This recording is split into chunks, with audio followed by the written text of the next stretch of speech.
মাশাআল্লাহ, খুবই সুন্দর হয়েছে। ব্যাস, আর নয়, আর নয়। আচ্ছা বাবুরা, সকলেই বলো দেখি, ইজহার কাকে বলে?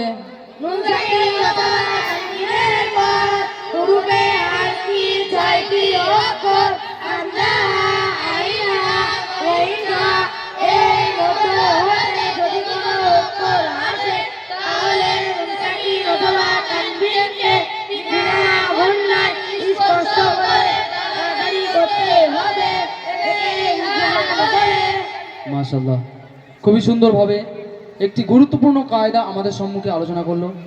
যে কায়দাটা যদি না জানা থাকে, কোরআনে কারিমের অসংখ্য জায়গার সৌন্দর্য নষ্ট হয়ে যাবে। ওর জন্য যে সমস্ত কায়দাগুলো বাচ্চাদেরকে পড়ানো হয়, বিশেষ প্রয়োজন এবং প্রাথমিক লেভেলের কায়দ, এই কায়দাগুলো যদি আমরা মুখস্থ না রাখতে পারি, তাহলে কোরআনে কারিমের অনেক ঘাটতি হয়ে যাবে, অশুদ্ধ হয়ে যাবে। আচ্ছা বাবুরা, সকলে বলো দেখি, মাদ্দে মুত্তাসিল কাকে বলে?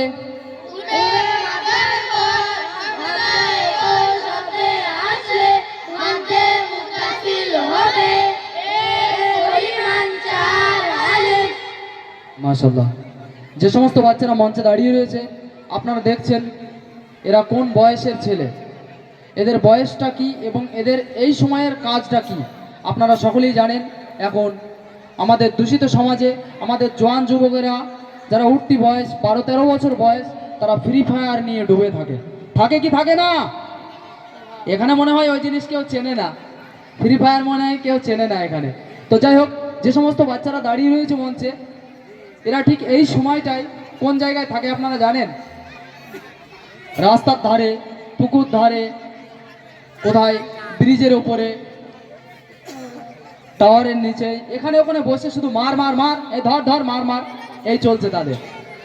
তো এই সমস্ত বাচ্চাদেরকে এই মুনাজ্জাম মক্তবের সুশীতল ছায়াতলে নিয়ে আসা হয়েছে। যদি এখন আমরা বাহ্যিক দৃষ্টিতে এর উপকারটা নাও দেখতে পাই, ইনশাল্লাহ এটা হলো আমাদের পোলিও ইনজেকশন। আপনারা দেখেছেন, আশা করি সকলেই নিয়েছেন। এই পোলিও ইনজেকশনের ফওয়াইদ সাথে সাথে কিন্তু দেখা যায় না। তো ঠিক অনুরূপভাবে যে ভ্যাকসিন এদেরকে দেওয়া হচ্ছে এখন, ইনশাল্লাহ এর রং দেখা যাবে বহুদিন পর। বাতিল এদের ইমানকে চুরি করতে পারবে না ইনশাল্লাহ। এখন হয়তো আমরা দেখছি যে এই বাচ্চারা মক্তবেও পড়ছে, আবার বদমাইশিও করছে, মারামারিও করছে, গালিও দিচ্ছে, কিন্তু প্লাস পয়েন্ট তো একটা আছে। সে দিনিয়াত মুনাজ্জাম মক্তবে দিন শিখছে, একটা তো প্লাস পয়েন্ট আছে। যদি এখন ফায়দা না হয়, ইনশাল্লাহ আগামীতে এর ফায়দা তো হবেই হবে। তো দিনই এলিম শিখছে, সঠিক বুঝ আসার পরে ইনশাল্লাহ তার উপর আমলও শুরু হয়ে যাবে। আচ্ছা ময়নারা, আমার আওয়াজের দিকে সকলেই কান রাখবে। আমি যেটা পড়বো তার পরেরটা তোমাদেরকে পড়তে হবে। আউযু বিল্লাহি মিনাশ শাইতানির রাজীম, বিসমিল্লাহির রহমানির রহিম। قل يا أيها الكافرون لا أعبد ما تعبدون فصل لربك وانحر إن شانئك هو الأبتر ولا أنتم عابدون ما أعبد ولا أنا عابد ما عبدتم إنا أعطيناك الكوثر فصل لربك وانحر। আচ্ছা, মসজিদে কে কে যাও তোমরা? হাত উঁচু করো দেখি তাড়াতাড়ি। নামাজ পড়তে যাও? জুমার নামাজ পড়তে গিয়েছিলে তোমরা? যাওনি? আমি জুমার নামাজের কথা বলেছি। আচ্ছা, মেয়েরাও এখানে জুমার নামাজ পড়তে যায় নাকি? যাও না তো? আচ্ছা ঠিক আছে, শুধু ছেলেরা যায়। আচ্ছা, কে কে মসজিদে যাও? হাত উঁচু করে দেখি। ছেলেরা মসজিদে কে কে যায়? মাশাআল্লাহ, সকলেই খুব ভালো ছেলে। এদের নামাজ চার্ট বলে দেবে যে প্রতিদিন 5 ওয়াক্ত মসজিদে যায় কি যায় না। তো এদের নামাজ চার্ট তৈরি করা আছে। আগামীতে যেন 5% নামাজি না থাকে, আমাদের উম্মতের 100% মানুষ যেন নামাজি হয়ে যায়, মসজিদমুখী যেন হয়ে যায়, মসজিদে যেন জায়গা না দেওয়া যায়। আগামীতে এরকম একটা পরিবেশ আসতে চলেছে। তো এর আন্দোলন আমরা শুরু করেছি আমাদের নামাজ চার্টের মাধ্যমে। এই বাচ্চাদের নামাজ চার্ট আছে জানুয়ারি থেকে ডিসেম্বর মাস পর্যন্ত, যেটা গার্জেনদের কাজ প্রতিদিন টিক চিহ্ন মেরে দেওয়া এবং বাচ্চাদেরকে মনে করিয়ে দেওয়া যে নামাজের টাইম হয়ে গেছে, নামাজ পড়ে আসো। যদি মায়েরা প্রতিদিন এই আমলটা করে, ইনশাল্লাহ তার সন্তান একদিন পরিপূর্ণ নামাজি হবেই হবে। তার আগে শর্ত হলো নিজে আগে নামাজটা তো পড়তে হবে। যদি আমি নিজে না পড়ি, আমি বাচ্চাকে কিভাবে হুকুম করে যা নামাজ পড়ে আয়? তখন এই বাচ্চা ঘুরিয়ে উল্টো বলবে তুমি তো নামাজ পড়ো না, তো আমাকে কেন বলছো? তো এই ভয়তে হয়তো অনেক গার্জেন বাচ্চাকে বলে না নামাজ পড়ার কথা। তো এটা দুঃখের বিষয় যে আমরা মুসলমান, আল্লাহ রাব্বুল আলামিনের প্রধান হুকুম নামাজ, যে নামাজকে আল্লাহ রাব্বুল আলামিন নামাজের হুকুম নিজের কাছে ডেকে রাসূল সাল্লাল্লাহু আলাইহি সাল্লামকে দিয়েছেন, যে হুকুমটা ভালোবেসে। তো সেই হুকুমটা সম্বন্ধে আমরা অকিবল নয়, আমরা আগে সজাগ হয়ে যাই, সন্তানদেরকেও সজাগ করি, ইনশাআল্লাহ ফায়দা হবে অনেক। আচ্ছা সকলে বলে দেখি, মসজিদে প্রবেশের দোয়া। মসজিদে প্রবেশের দোয়া, আল্লাহুম্মা তাহলি আবওয়াবা রাহমাতিক। মাশাআল্লাহ, সকলেই একসাথে বলে দেখি হাদিস। আচ্ছা একসাথে নয়, যে শেষে আছে সে বলবে। আচ্ছা আপনারা কার কাছ থেকে শুনতে চান? আপনারা যে কোনো একজনকে ইশারা করুন, তারপরে আমি প্রশ্ন করব। এর পরের প্রশ্নটা আমি এখনো করিনি এবং আপনারাও জানেন না, এরাও জানে না আমি কি প্রশ্ন করব। আপনারা ইশারা করুন কার কাছ থেকে উত্তর শুনতে চান আপনারা। 5 নম্বর, তাই তো? আচ্ছা চলো, হাদিস নম্বর 7। হাদিস নম্বর 7 ইবাদত সম্পর্কিত। আত-তুহুরুল শাতরুল ঈমান, অর্থ ঈমান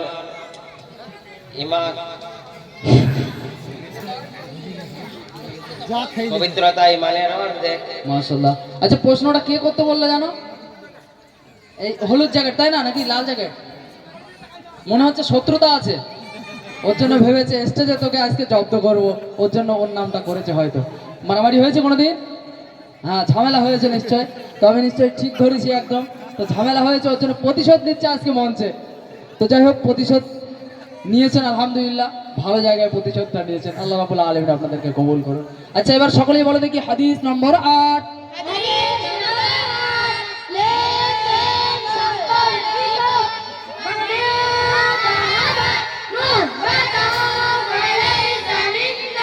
মাশাআল্লাহ মাশাআল্লাহ। ইসলামের মূল আকীদা সমূহ কি কি? একজন বলবে। কে কে বলবে? হাত উঁচু করো তাড়াতাড়ি দেখি। ইসলামের মূল আকীদা কি কি? মাশাআল্লাহ, সকলেই হাত তুলেছে, জাযাকাল্লাহ। আমি একজনকে ধরবো এখান থেকে। চলো বাবু তুমি বলো। তাওহীদ, রিসালাহ ও আখিরাত ইসলামের মূল আকীদা। মাশাআল্লাহ। বানি ইসরাইলের সর্বশেষ নবীর নাম কি? একজন বলবে। কে? হাত উঁচু করো। মাশাআল্লাহ। আপনাদের ভিতরে কেউ কিছু বলতে চান? বানি ইসরাইলের সর্বশেষ নবীর নাম কি? কে বলতে চান? হাতটা একবার উঁচু করবেন, ইনশাআল্লাহ পুরস্কারে পুরস্কৃত করা হবে তাকে। হয়তো আমি দেখতে পাচ্ছি না, হাত তুলছেন অনেকে। তো দুঃখের বিষয়, এত মানুষের সমাগম, একটা হাতও সামনের দিক থেকে আমরা দেখতে পাচ্ছি না। জি মাশাআল্লাহ, একজন মুরব্বী ভাই হাত তুলেছে মনে হয়। জোয়ান না মুরব্বী আমি বুঝতে পারছি না ভাই ওখান থেকে। এটা জোয়ান ছেলে। জি উত্তরটা শুনে নিন। জিম্মেদার ভাই কোথায় আছেন? তাড়াতাড়ি একজন জিম্মেদার ভাই শুনে নিন উত্তরটা কি দিচ্ছে। বানি ইসরাইলের সর্বশেষ নবীর নাম কি? সঠিক উত্তরে আমরা তুলে দেবো কাসিমি দিনিয়াত মুনাজ্জাম মক্তবের পক্ষ থেকে একটি আকর্ষণীয় পুরস্কার।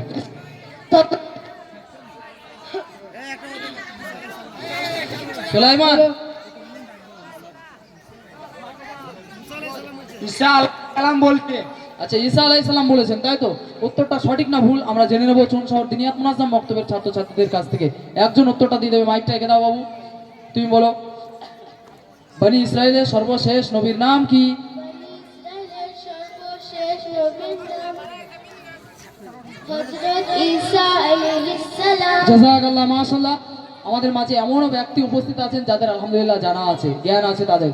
তো তাকে পুরস্কারে পুরস্কৃত করার জন্য আমি অনুরোধ করবো জিম্মাদার ভাইদেরকে, যে ভাই উত্তরটা দিলেন, সঠিক উত্তর দিয়েছেন, আপনাকে পুরস্কার এখান থেকে গ্রহণ করার জন্য অনুরোধ করব।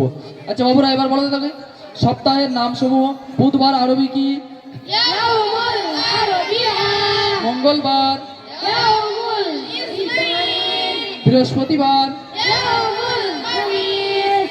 क़यामत के दिन सबसे पहले नमाज का हिसाब होगा। बांग्ला কিয়ামতের দিন সর্বপ্রথম নামাজের হিসাব হবে। माशाल्लाह। शैतान इंसान का खुला हुआ दुश्मन है। শয়তান ইনসানের দুশ্মন है। মাশাআল্লাহ, জাযাকাল্লাহ। অনেক অনেক ধন্যবাদ। যে শিক্ষক এদের উপর মেহনত করেছেন সেই শিক্ষককে আল্লাহ রাব্বুল আলামিন নেক হায়াত দারাজ করুক, আমাদের উপরে দীর্ঘদিন তার ছায়া কায়েম রাখুন। সকলে বলুন আল্লাহুম্মা আমিন। সকলেই একসাথে সালাম দিয়ে দেওয়া।